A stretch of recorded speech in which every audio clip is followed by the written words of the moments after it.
நம்ம இன்னைக்கு French fry செய்ய போகிறோம். அதுக்கு நல்லா நீளமாக ஒரு 3 உருளைக்கிழங்கு எடுத்து அதோட தோல்லாம் நல்லா செய்யுங்க. எந்த தோல் இல்லாத மாதிரி பார்த்துக்குங்க.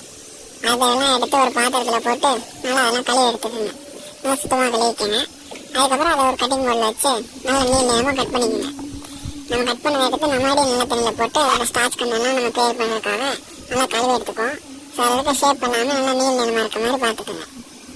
இப்போ ஒரு அடுப்பில் கொஞ்சம் தண்ணி ஊற்றி ஒரு பாத்திரத்தில் நல்லா கொதி வந்ததுக்கப்புறம் நம்ம வீட்டை வச்சு உருளைக்கிழங்கு எல்லாத்தையும் அதில் போட்டு நல்லா வேக வைங்க.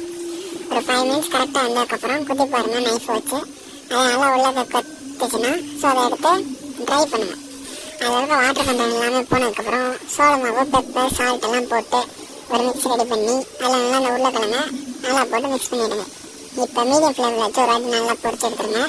அதுக்கப்புறம் ஹை ஃப்ளேமில் வச்சு திரும்ப ஒரு வாட்டி நீங்கள் பொரிச்சிருக்கேன். நல்லா கிறிஸ்பியான ஃப்ரெஞ்ச் ஃப்ரைஸ் ரெடி ஆகிடும். ஸோ இது மாதிரி வீடியோஸ்க்கு நம்ம சேனலை சப்ஸ்கிரைப் பண்ணிக்கோங்க.